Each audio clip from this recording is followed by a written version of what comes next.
Colleagues, I'm bringing this motion to you today because we know that in the coming months, it's going to become more difficult for many of our friends and our neighbors. Immigrants, as we all know, are the backbone of LA County. On every corner, you see the contributions of immigrants from around the world. In Los Angeles County, immigrants contribute significantly to nearly all aspects of our county life, including spending over $108.6 billion per year and contributing over $38 billion in state, local, and federal taxes. The president-elect has made no secret of his plans for immigration policy, including mass deportations, creating a deep sense of fear and instability, not only among undocumented residents, but also for those who have less than citizenship status and mixed immigration status households. Considering that nearly 60% of children born in Los Angeles County have at least one parent who is an immigrant, mass deportations could greatly disrupt our families and uproot individuals from communities that have not been apart for years. And let's not forget that many undocumented residents have family members who are also U.S. citizens by birth, including children whom they rely on for support. We've seen this picture before, members. We've seen this playbook, and we know what the consequences can be. But more importantly, we also know how to respond to best support our immigrant communities. Back in 2017, not too long ago, in response to then President Trump's immigration policies, I authored a motion to create the Office of Immigrant Affairs, OIA, in the Department of Consumer and Business Affairs to support our county's immigrant communities. And over the past year, OIA has channeled almost $37 million in programs and services to support all of our immigrants and their families across the County of LA.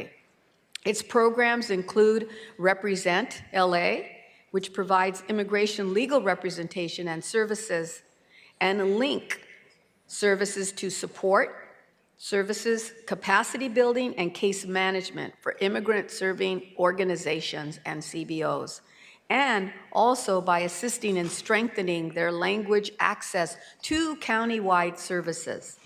Additionally, the last Trump administration, the county updated the county code to prohibit the county workforce from cooperating with immigrant officials. The board also took decisive action to limit access to county-sensitive locations by law enforcement officers engaged in immigration enforcement. LA County, as you know, has proven it can act swiftly during times of crisis, as it did during the first Trump administration. Now, with the immigrant community facing another period of instability, the county has to act with the same urgency and resolve by strengthening our resources, expanding protections, and standing firm against harmful federal policies that the county knows can have a serious impact on our community. But that won't deter our commitment to supporting our immigrant communities. Today's motion reaffirms the county's prohibition on the use of any county resources for immigration enforcement purposes absent, and I want to underscore this, a judicial warrant. That was the same practice we had last time. And I was extremely pleased to hear that Sheriff Luna reiterated to the residents of LA County that the Sheriff's Department does not and will not engage in civil immigration enforcement, and that the department will continue its practice to not ask about immigration status when engaging with members of the public. The last thing we need in LA County is for residents to be scared to pick up the phone to report a crime to the LA Sheriff's Department, and we know that very well. We all know that many immigrants will continue to need access to legal representation. And that's why this motion before us today directs our CEO to assist us in identifying a minimum, and I say minimum, of $5.5 million of ongoing funding to continue supporting the existing Represent LA program that has been in operation.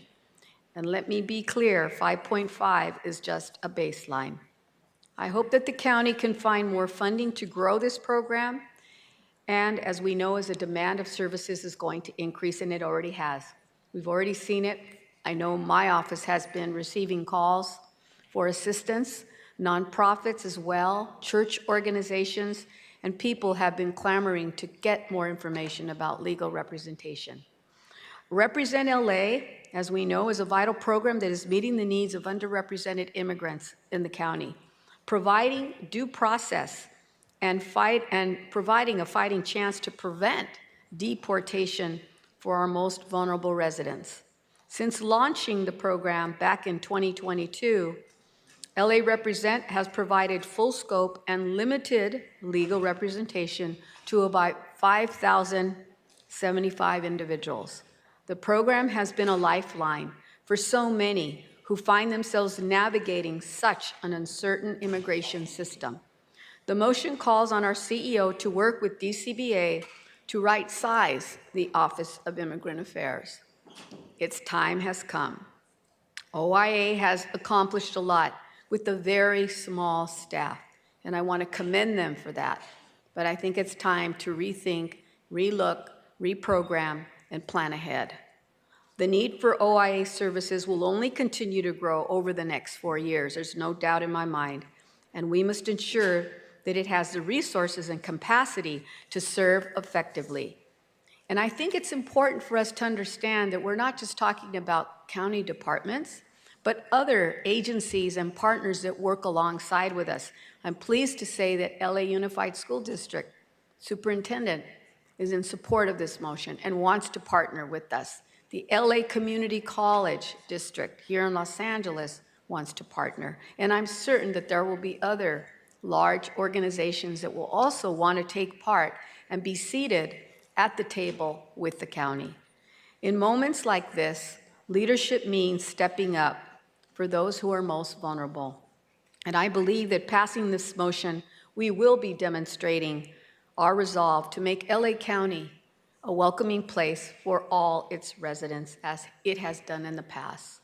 And I know that I can count on our CEO and our very capable staff to help us with planning how we can provide the representation as we move forward on a plan that will be inclusive of not just agencies and nonprofits, legal experts, departments, academicians, but to make sure that we truly are a large safety net for our immigrant communities.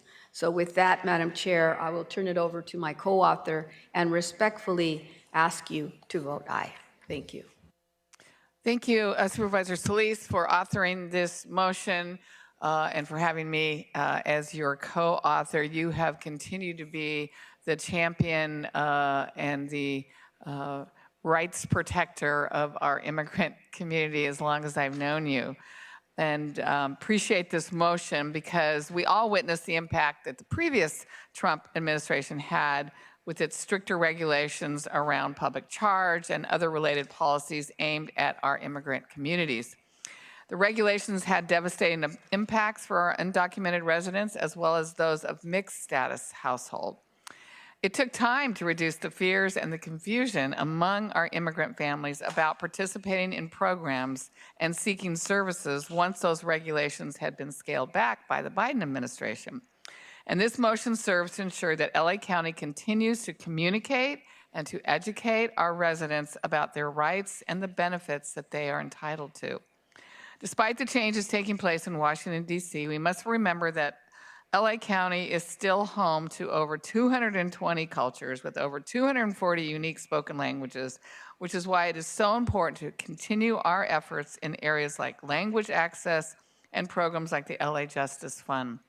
It's truly important to include all relevant stakeholders in the proposed task force to ensure a cohesive message with clear information that can be shared with our residents. I look forward to continuing this work and doing everything we can to serve a vulnerable but very important population here in LA County. Thank you.